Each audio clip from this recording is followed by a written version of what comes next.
we have been complaining for some time that Democrats are not fighting, that Democrats don't come out and let people understand that they're fighting for them. We take a look at what Chuck Schumer did on Sunday. When asked, do you think the Democratic Party is in trouble? Do you think the Democratic Party has the pulse? I'm paraphrasing, the pulse of the working class, etc. Are there problems within the Democratic Party? His answer was, oh, no, we are on the right foot. We are really hitting up Donald Trump and all the bad things that he's doing. And he said all these things. The one thing he didn't say is exactly what are the things that we are going to do for you. The one thing he didn't say is to come out definitively and call out these folks for who they really are. Not just Donald Trump.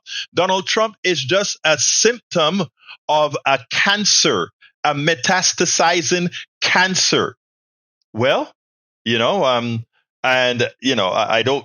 don't know how to grapple with this yet.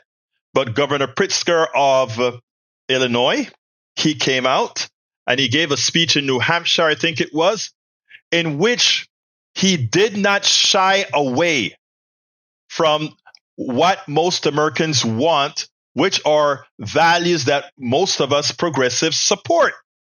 And he did it unabashedly and fearlessly. I haven't had or seen a rank and file Democrat speak this way unabashedly. The words that he spoke could have come out of AOC's mouth. The words that he spoke could have come out of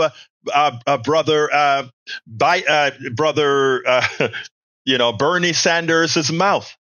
Could have. Maybe many Democrats are probably realizing that the pulse of the nation is really where AOC and Bernie are, because we've always known that. When we do the polls, we've always known that.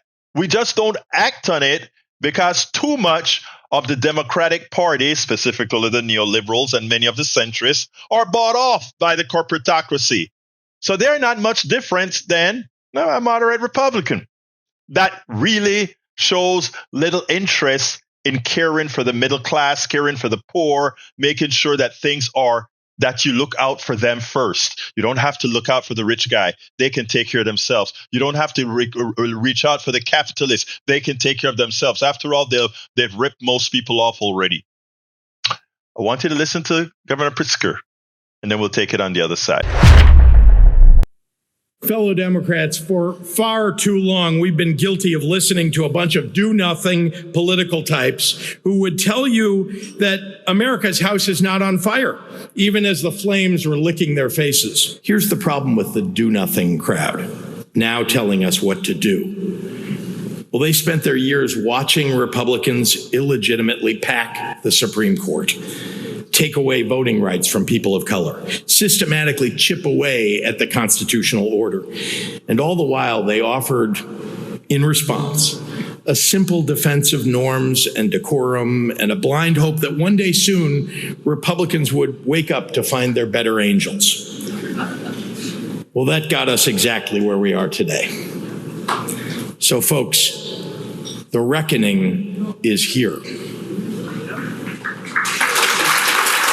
And now that this culture of timidity is on full display, those same do-nothing Democrats want to blame our losses on our defense of black people, of trans kids, of immigrants, instead of their own lack of guts and gumption. Voters didn't turn out for Democrats last November, not because they don't want us to fight for their values, but because they think we don't want to fight for our values. We need to knock off the rust of poll-tested language, decades of stale decorum. It's obscured our better instincts. We have to abandon the culture of incrementalism that has led us to swallow the cruelty and the callousness with barely a cowardly croak. It's time to fight everywhere and all at once. Our small businesses don't deserve to be bankrupted by unsustainable tariffs. Our retirees don't deserve to be left destitute by a Social Security Administration decimated by Elon Musk. Our citizens don't deserve to lose health care coverage because Republicans want to hand a tax cut to billionaires. Our federal workers don't deserve to have, a 19-year-old Doge bro called Big Balls destroy their careers. Autistic kids and adults who are loving contributors to our society don't deserve to be stigmatized by a weird Nepo baby who once stashed the dead bear in the backseat of his car. Our military service members don't deserve to be told by a washed-up Fox TV commentator who drank too much and committed sexual assault before being appointed Secretary of Defense that they can't serve their country simply because they're black or gay or a woman. If it sounds like I'm becoming contemptuous of Donald Trump and the people that he has elevated, it's because I am. You should be too. They're an affront to every value this country was founded upon. When we emerge from this, and we will emerge from this, our democratic agenda must be bold and our ideas fearless. We must be willing to slay sacred cows and allow the courage of our actions to match the immediacy of our words. And we must deliver on that agenda for working families and for the real people who truly make America great.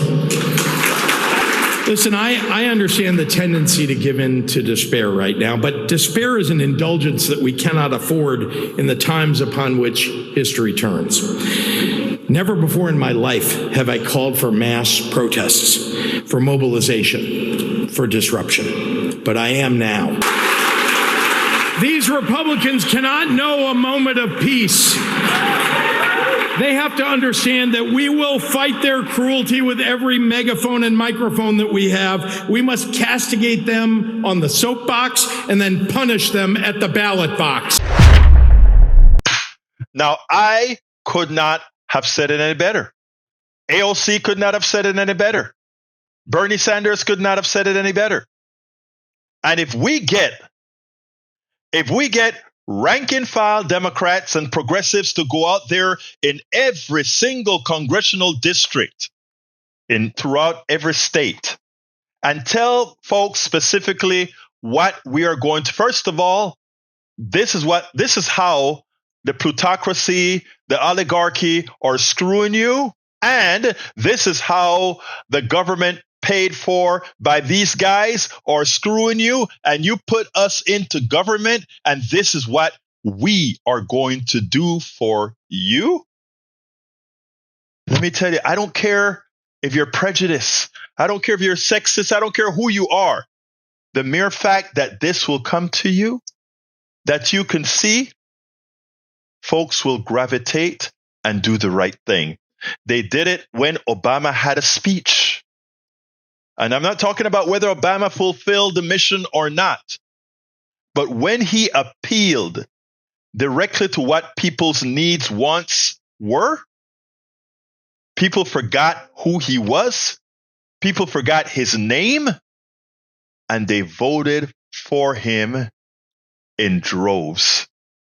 And any Democrat who goes out there and makes the case and means it and shows why and how they mean it, it'll be a new day.